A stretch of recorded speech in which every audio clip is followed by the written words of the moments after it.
Hi అండి. Welcome back to happy recipes. నేను మీ స్వప్నని.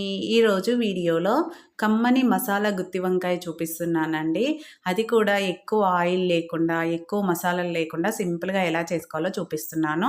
Taste అయితే చాలా బావుంటుంది. టేస్ట్ ఫంక్షన్ స్టైల్‌లో చేస్తారు కదా! అలా వస్తుంది. చాలా అంటే చాలా టేస్టీగా ఉంటుంది. అలాగే సింపుల్‌గా కూడా చేసుకోవచ్చు. కాబట్టి ఒకసారి వీడియోను ఎక్కడ స్కిప్ చేయకుండా కంప్లీట్‌గా చూసి, మీరు కూడా నేను చూపించిన ప్రాసెస్‌లో చేశారంటే ఎప్పుడు ఇలానే చేసుకుంటారు. అంత బావుంటుంది. ఇంకెందుకంటే ఆలస్యం లేట్ చేయకుండా చూసేయండి మరి. నేనిక్కడ 300 గ్రాముల వంకాయలను తీసుకున్నానండి. నేనిక్కడ నల్ల వంకాయలను తీసుకున్నాను. కొంచెం గట్టిగా ఉండాలి. వీటిని కొంచెం వాటర్ వేసేసుకొని, దాంట్లోనే సాల్ట్ వేసుకొని, వాటర్ ఏసి పెట్టేసుకోవాలి. మనం ముందుగానే కట్ చేసుకోవద్దు. మసాలా అంతా ప్రిపేర్ అయ్యాక వీటిని కట్ చేసుకోవాలి. లేదంటే నల్లగా అయిపోతాయి కాబట్టి. ఇలా వేసేసుకొని దీన్ని పక్కన పెట్టేసుకుందాము. నెక్స్ట్ స్టవ్ పైన అడుగు మందంగా ఉన్న ప్యాన్ ఒకటి పెట్టుకొని దాంట్లోకి ఒక పావు టీ స్పూన్ మెంతులు, ఒక టేబుల్ స్పూన్ పల్లీలు, హాఫ్ టీ స్పూన్ జీలకర్ర, ఒక టేబుల్ స్పూన్ ధనియాలు వీటిని వేసుకొని లో ఫ్లేమ్‌లో బాగా ఫ్రై చేసుకోవాలి. ఇవి లోపల వరకు బాగా వేగాలనమాట. అందుకని లో ఫ్లేమ్‌లోనే మంచి కలర్ వచ్చే వరకు ఫ్రై చేసుకోవాలి. ఇలా ఫ్రై చేసుకున్నాక నెక్స్ట్ దీంట్లోకి 1.5 టేబుల్ స్పూను నువ్వులు వేసుకోవాలి. మీరు ఏ టేస్ట్ ఎక్కువగా నచ్చితే అవి కొంచెం ఎక్కువ వేసుకోండి. నేనైతే ఇక్కడ నువ్వులు ఎక్కువ వేసుకున్నాను. నువ్వుల టేస్ట్ అనేది గుత్తి వంకాయకి చాలా బావుంటుంది కాబట్టి వేసుకున్నాను. మీరు పల్లీలైతే పల్లీలు వేసుకోండి. లేదంటే కొబ్బరైతే కొబ్బరైనా వేసుకోవచ్చు. ఇప్పుడు ఇవి ఫ్రై అయ్యాక వీటిని ఒక ప్లేట్‌లోకి తీసేసుకొని నెక్స్ట్ మళ్ళీ దాంట్లోకే ఒక టేబుల్ స్పూను కొబ్బరి వేసుకున్నాను. మీరు ఒకవేళ కొబ్బరి ఇష్టపడేటట్టుంటే కొబ్బరి కొంచెం క్వాంటిటీ ఎక్కువ వేసుకోండి. నువ్వులను తగ్గించుకోండి. నేనైతే నువ్వులు ఎక్కువ వేసుకున్నాను. కొబ్బరి కూడా ఫ్రై అయ్యాక దాన్ని కూడా ఒక ప్లేట్‌లోకి తీసుకొని అవన్నీ చల్లారాలనమాట. ఒక టీ స్పూన్ ఆయిల్ వేసుకొని దీంట్లోకి 2 పెద్ద సైజు ఉల్లిపాయలను పెద్ద పెద్ద ముక్కలుగా కట్ చేసుకొని వేసుకోవాలి. ఇవి మరీ మెత్తగా వేగనవసరం లేదండి. జస్ట్ కొంచెం కలర్ మారి సాఫ్ట్‌గా అయితే సరిపోతుంది. ఇలా కొంచెం ఫ్రై అయ్యాక దీంట్లోకి ఒక గుప్పెడు పుదీనా ఆకుల్ని వేసుకోవాలి. ఏ మసాలా కూరకైనా ఇలా కొంచెం పుదీనా వేస్తే టేస్ట్ బావుంటుంది. ఇలా ఫ్రై అయ్యాక ఇప్పుడు స్టవ్ ఆఫ్ చేసేసి దీన్ని కంప్లీట్‌గా చల్లారనివ్వాలి. అలాగే ఒక నిమ్మకాయ సైజ్ కంటే కూడా కొంచెం తక్కువ చింతపండును నానబెట్టేసుకోవాలి. అవి చల్లారేలోపు చింతపండు కూడా నానుతుంది. చూడండి ఇది చల్లారిపోయింది కదా! అలాగే ఈ మసాలాలు కూడా ఇవి పూర్తిగా చల్లారిపోయాయి.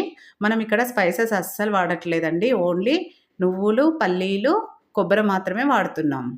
ఇప్పుడు ఇవన్నీ పూర్తిగా చల్లారిపోయాక పల్లీలు, నువ్వులు మాత్రం ముందుగా వేసుకొని మెత్తగా గ్రైండ్ చేసుకోవాలి. ఎందుకంటే ఇవి తొందరగా నలగవు కాబట్టి అన్నీ కలిపి వేయకూడదండి. ముందుగా వీటిని వేసుకొని ఇలా మెత్తగా పల్సిచ్చుకుంటూ గ్రైండ్ చేసుకున్నాక నెక్స్ట్ కొబ్బరి వేసుకోవాలి. కొబ్బరి మాత్రం సెపరేటే వేసుకోవాలి. దాంట్లో వేసుకోవద్దు. ఈ కొబ్బరిని కూడా వీలైనంత మెత్తగా గ్రైండ్ చేసుకోవాలి. ఇలా గ్రైండ్ చేసుకున్న వీటిని పక్కన పెట్టేసుకొని ఇప్పుడు కొంచెం పెద్ద జారు తీసుకొని దాంట్లోకి ఉల్లిపాయ, పుదీనా ఫ్రై చేసుకున్నాం కదా! అది వేసుకోవాలి ముందుగా. వేసుకొని దీన్ని కొంచెం మెత్తగా గ్రైండ్ చేసుకోవాలి. ఇది మరీ మెత్తగా అవ్వదులెండి. కొంచెం కోర్స్‌గా గ్రైండ్ చేసుకున్నాక మనం నానబెట్టుకున్న చింతపండు ఉంది కదా! అది వేసుకొని వాటర్ పక్కన పెట్టుకోవాలి. వాటర్ కూడా మనకు యూజ్ వస్తాయన్నమాట. నెక్స్ట్ మనం మిక్సీ పట్టుకున్న పొళ్ళన్నీ దీంట్లోకి వేసుకోవాలి. పల్లి పొడి, తర్వాత కొబ్బరి పొడి మొత్తం అంతా వేసేసుకొని, అలాగే వీటిలోనే స్పైసెస్ అన్నీ వేసుకోవాలి. పసుపు, అలాగే మీరు తినే కారాన్ని బట్టి కారం కొంచెం ఎక్కువే పడుతుందండి. ఎందుకంటే పల్లీలు, నువ్వులు వేస్తున్నాం కాబట్టి రుచికి సరిపడా ఉప్పు వేసేసుకొని, అలాగే అల్లం వెల్లుల్లి పేస్ట్. మీరు ఉప్పు కొంచెం తగ్గించే వేసుకోండి. తర్వాత చూసి కూడా వేసుకోవచ్చు. ఇప్పుడు దీన్ని మెత్తగా గ్రైండ్ చేసుకోవాలి. ఇలా ఒకసారి గ్రైండ్ చేసుకున్నాక మనం చింతపండు నానబెట్టుకున్న వాటర్ ఉన్నాయి కదా! అవి మొత్తం వేసేసుకొని కావాలంటే ఇంకొంచెం వాటర్ వేసుకొనైనా మొత్తం పేస్ట్ లాగా గ్రైండ్ చేసుకోవాలి. చూడండి ఈ విధంగా గ్రైండ్ చేసుకొని దీన్ని పక్కన పెట్టేసుకొని నెక్స్ట్ వంకాయలను కట్ చేసుకోవాలి. మనం గుత్తి వంకాయకి ఎలా కట్ చేసుకుంటామో అలా పైన తొడుమ కొంచెం కట్ చేసి ఈ విధంగా 4 భాగాలుగా కట్ చేసుకోవాలి. ఇలా వీడియోలో చూపిస్తున్నట్టు అన్ని వంకాయలను ఇలానే కట్ చేసి పక్కన పెట్టేసుకుందాము. ఇప్పుడు స్టవ్ పైన మళ్ళీ ప్యాన్ పెట్టుకొని కర్రీకి ప్రిపేర్ చేసుకోవడానికి ప్యాన్ పెట్టుకొని దాంట్లోకి 3-4 టేబుల్ స్పూన్ల ఆయిల్ వేసుకోవాలి. గుత్తి వంకాయకి కొంచెం ఆయిల్ ఎక్కువే పడుతుంది. కానీ నేను ఇక్కడ తక్కువ వేస్తున్నానండి. ఇప్పుడు దీంట్లోకి వంకాయలు మనం కట్ చేసి పెట్టుకున్నవి వేసుకోవాలి. వీటిని ఒక 2-3 నిమిషాల పాటు ఇలా ఆయిల్‌లో ఫ్రై చేసుకోవాలి. ఇలా చేయడం వల్ల వంకాయకి మసాలా బాగా పడుతుంది. అలాగే టేస్ట్ కూడా చాలా బావుంటుంది ఆయిల్‌లో ఫ్రై చేయడం వల్ల. ఇలా ఫ్రై చేశాక ఇవి కొంచెం వేగినట్టు అయ్యాక వీటిని ఆయిల్ నుంచి సెపరేట్ చేసుకోవాలి. ఇలా మొత్తం తీసేసుకున్నాక అదే ఆయిల్‌లోకి పోపు దినుసులు వేసుకోవాలి. ముందుగా మెంతులు, ఆయిల్ ఏం వేయలేదండి. అదే ఆయిల్ సరిపోతది. కొంచెం ఎక్కువ ఆయిల్ వేసుకునే వాళ్ళైతే ఇంకొక ఆయిల్ ఒక టేబుల్ స్పూన్ నుంచి 2 టేబుల్ స్పూన్లు వేసుకోవచ్చు పర్వాలేదు. జీలకర్ర, అలాగే ఆవాలు కూడా వేసుకొని అవి కొంచెం చిటపటమన్నాక మనం మిక్సీ పట్టుకున్న పేస్ట్ మొత్తం వేసుకోవాలి. ఆయిల్ ఎక్కువ కావాలనుకునే వాళ్ళు 1-2 టేబుల్ స్పూన్లు యాడ్ చేసుకోండి. నేను కొంచెం తక్కువ ఆయిల్‌తోనే చేస్తున్నాను. టేస్ట్ మాత్రం అస్సలు మారదండి. ఆయిల్ ఎక్కువున్నా, తక్కువున్నా. ఇప్పుడు దీన్ని లో ఫ్లేమ్‌లోనే మధ్య మధ్యలో కలుపుతూ ఒక 2-3 నిమిషాలు ఉడికించుకోవాలి. ఇలా ఆయిల్ పైకొచ్చే వరకు ఉడికించుకున్నాక చూడండి ఇలా ఆయిల్ అంతా సైడ్‌కొచ్చేసింది కదా! ఇప్పుడు మిక్సీ జార్‌లోనే కొంచెం వాటర్ పోసి, కొంచెం వాటర్ ఏసేసుకోవాలనమాట. ఇది కొంచెం థిక్‌గా ఉంది గదా! ఈ విధంగా వాటర్ పోసుకొని కొద్దిగా లూజ్ చేసుకొని, దీంట్లోకి ఇప్పుడంతా ఒకసారి బాగా కలిసేలా కలుపుకొని మూత బెట్టేసి ఒక 2-3 నిమిషాల పాటు ఉడికించుకోవాలి. ఒక 2-3 నిమిషాలు ఉడికించుకున్న తర్వాత ఇలా కొంచెం దగ్గర పడినట్టు అవుతుంది. ఇప్పుడు ఇదే టైంలో మొత్తం అంతా కలిసేలాగా కలిపేసుకొని, ఇప్పుడు దీంట్లోకి వంకాయలు వేసేసుకోవాలి. మనం ఆల్రెడీ ఫ్రై చేసి పెట్టుకున్న వంకాయలున్నాయి కదా! అవి వేసేసుకొని, ఒకసారి వంకాయలు, మసాలా అంతా కలిసేలాగా కలుపుకొని, మూత పెట్టేసి, ఇది పూర్తిగా దగ్గర పడే వరకు మధ్య మధ్యలో కలుపుతూ ఉడికించుకోవాలండి. మనకు ఆయిల్ అనేది పైకొస్తుంది. అప్పటి వరకు ఉడికించుకోవాలి. నేనిక్కడ ఒక 5 నిమిషాల తర్వాత చూపిస్తున్నాను చూడండి. గ్రేవీ కూడా పూర్తిగా దగ్గర పడింది.